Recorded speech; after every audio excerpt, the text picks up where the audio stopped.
நலம் காக்கும் ஸ்டாலின், உங்கள் குடும்பத்தின் நலன் அரசின் பொறுப்பு.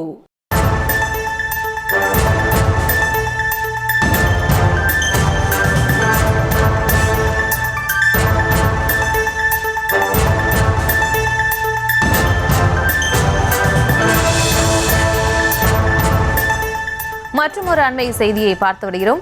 4 IPS அதிகாரிகளுக்கு எதிராக ஒழுங்கு நடவடிக்கை எடுக்க வேண்டும் என்று தமிழக டிஜிபிக்கு சென்னை உயர்நீதிமன்றம் உத்தரவு பிறப்பித்திருக்கிறது. அந்த அண்மை செய்தியை பார்த்து வருகிறோம்.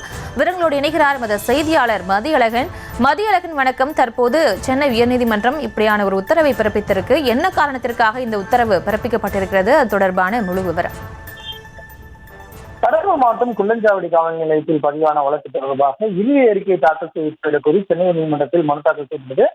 இந்த வழக்கு நீதிபதி டி வேல்முருகன் முன்பு விசாரணைக்கு வந்த பொழுது புகாரை விசாரித்து முடித்து வைக்கப்பட்டு விட்டதாக காவல்துறை தரப்பில் தெரிவிக்கப்பட்டது. புகாரை முடித்து வைப்பதாக இருந்தால் அது குறித்து சம்பந்தப்பட்ட நீதிமன்றத்தில் அறிக்கை தாக்கல் செய்ய வேண்டும், புகார்தாரருக்கும் தகவல் தெரிவிக்க வேண்டும் என தெரிவித்த நீதிபதி இதை செய்ய தவறிய செயல் நடைமுறை குளறுபடி என கூறி வழக்கு முடித்து வைக்கப்பட்ட 2017ஆம் ஆண்டு முதல் இதுவரை குள்ளஞ்சாவடி காவல் நிலையத்தில் ஆய்வாளர்களாக பணியாற்றிய 11 பேருக்கு எதிராக துறை ரீதியாக நடவடிக்கை எடுக்க தமிழ்நாடு டிஜிபிக்கு உத்தரவிட்டுள்ளார்.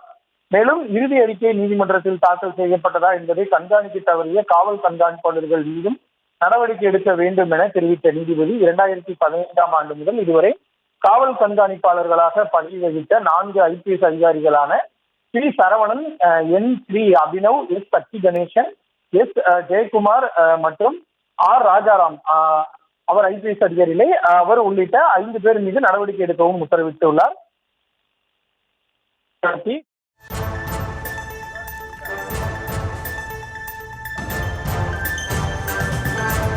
விவரங்களுக்கு நன்றி மதியழகன். நலம் காக்கும் ஸ்டாலின், உங்கள் குடும்பத்தின் நலன் அரசின் பொறுப்பு.